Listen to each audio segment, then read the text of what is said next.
A ver, durante muchísimo tiempo la psicología nos decía que para entender nuestros problemas teníamos que hacer un viaje larguísimo al pasado. Pero de repente llegó un hombre que dijo, un momento, ¿y si en vez de mirar tanto hacia atrás empezamos a trabajar con lo que tenemos aquí y ahora? Y con esa idea lo cambió absolutamente todo. Vamos a empezar con esta pregunta, porque es el corazón de toda esta historia. ¿Qué pasaría si te dijera que el rechazo, ese miedo que a veces nos paraliza, en realidad no es el enemigo? ¿Y si el verdadero problema fuera otra cosa? Pues bien, esta fue la idea que un joven se propuso investigar, y no en un laboratorio, no, sino en su propia vida. Y todo comienza aquí, no con un psicólogo de renombre, sino con un chaval de Nueva York que luchaba contra una timidez que le comía por dentro. Esta es la historia de cómo un experimento personal, casi desesperado, acabó sentando las bases de una nueva forma de entender la mente humana. Hablamos de Albert Ellis. Nació en 1913 y bueno, su infancia no fue precisamente un cuento de hadas. Creció en una familia bastante distante emocionalmente, y para colmo pasó temporadas larguísimas en el hospital por problemas de riñón.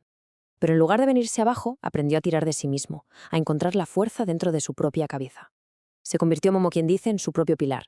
Pero claro, con 19 años, toda esa fortaleza interior se topó con un muro que parecía insuperable. Un pánico terrible a hablar con las mujeres.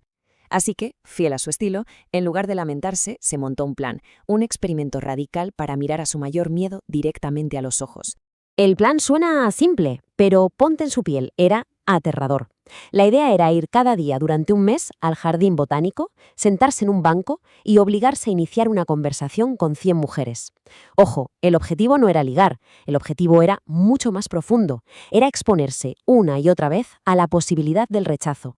Y después de todo ese esfuerzo de hablar con unas 130 mujeres, ¿cuál fue el resultado? Pues una. Solo una chica aceptó tener una cita con él. Y ni siquiera se presentó. Vamos, que desde fuera parecía un fracaso total y absoluto. Pero aquí está la magia. Aquí es donde todo cambia. Ellis se dio cuenta de algo fundamental. Le habían rechazado más de 100 veces. ¿Y qué había pasado? Nada. No se había muerto. La tierra no se había abierto bajo sus pies. La catástrofe terrible que él imaginaba en su cabeza simplemente no existía. El miedo era 1000 veces peor que la realidad. Y en ese preciso instante, sin saberlo, acababa de plantar la semilla de su revolución. Avanzamos unos años. Ellis ya es psicoanalista, formado en la escuela tradicional, pero esa experiencia en el parque no se le iba de la cabeza. Veía a sus pacientes pasarse años y años en el diván, hablando del pasado, y sentía una frustración enorme porque la gente no mejoraba como él esperaba. Es que el cambio de mentalidad es brutal. Fíjate, el psicoanálisis clásico se pasaba el tiempo preguntando ¿y por qué? ¿Por qué te sientes así? Escarbando en la infancia. Ellis le dio la vuelta a la tortilla y empezó a preguntar, ¿vale? Esto es lo que hay. ¿Y ahora qué hacemos? El foco ya no era el problema, era la solución. Y esta frase lo es todo. Es la piedra angular de su pensamiento. En 1955 funda la terapia racional, que luego evolucionaría a lo que hoy conocemos como TREC. La idea era radical. Lo que nos pasa no tiene el poder de hacernos daño. Lo que nos hace daño es lo que nos contamos a nosotros mismos sobre eso que nos pasa. Para que esto no se quedara en una simple teoría, Ellis creó una herramienta. Un mapa súper sencillo y elegante para que cualquiera pudiera navegar por el lío de sus propias emociones. El famoso modelo ABC. A ver, funciona así. Tenemos el punto A, el acontecimiento. Imagina que envías un mensaje importante y no te contestan, te dejan en visto. Inmediatamente solemos saltar al punto C, la consecuencia emocional. Nos sentimos mal, con ansiedad, tristeza, enfado. Parece una línea recta, ¿no? Pasa A y como resultado sentimos C. Pero Ellis nos dice, para el carro, que ahí falta una pieza. Hay un paso intermedio, un puente invisible que conecta el acontecimiento con la emoción. Y es la pieza más importante del puzzle. ¿Qué es lo que realmente provoca que nos sintamos así?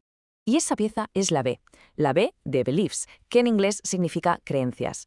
El hecho de que no te contesten al mensaje A no es lo que te hace sentir mal. C, lo que te destroza es tu creencia B sobre ese hecho. Pensar, esto significa que no le importo, o seguro que he dicho algo mal. Ahí está, ese pensamiento, esa interpretación es la verdadera causa de la emoción. Entonces, si el problema está en las creencias, el siguiente paso es bastante lógico, ¿verdad? Hay que aprender a identificar esas ideas que nos amargan la vida sin motivo y desafiarlas. Ellis se convirtió en un auténtico detective de esos pensamientos tóxicos que todos tenemos. Y según él, estos son los 3 grandes villanos. las exigencias absolutistas. Esas ideas rígidas que nos imponemos sobre cómo deberíamos ser, cómo deberían tratarnos los demás y cómo debería ser el mundo. Son mandatos imposibles y, claro, son una fábrica de ansiedad y frustración. De hecho, con ese estilo tan directo y sin filtros que le caracterizaba, acuñó una palabra para esto. Una palabra que desde luego no se olvida fácilmente: masturbation. Es su forma de describir esa manía que tenemos de torturarnos con todos esos deberías y tengo que no nos dejan vivir en paz. Al final, el legado de Ellis es mucho más que una técnica. Es una filosofía de vida. Es aprender a cambiar la exigencia por la preferencia. Es dejar de ver los contratiempos como catástrofes y empezar a verlos con aceptación, como parte del juego. Y aunque su estilo, a veces un poco bestia y muy confrontativo, le generó polémicas, es innegable que su trabajo puso los cimientos de la terapia cognitivo-conductual, la TCC, que a día de hoy es una de las terapias con más respaldo científico que existen. Fue sin duda un pionero. Y este es el resumen perfecto. El mensaje final es increíblemente poderoso. Nos devuelve el timón de nuestra vida emocional. No podemos controlar lo que nos pasa, es imposible, pero siempre, siempre podemos elegir cómo lo interpretamos. Y ahí, en esa elección, reside nuestra libertad. Esta cita final es que lo clava. Es puro Ellis. Pragmatismo en vena.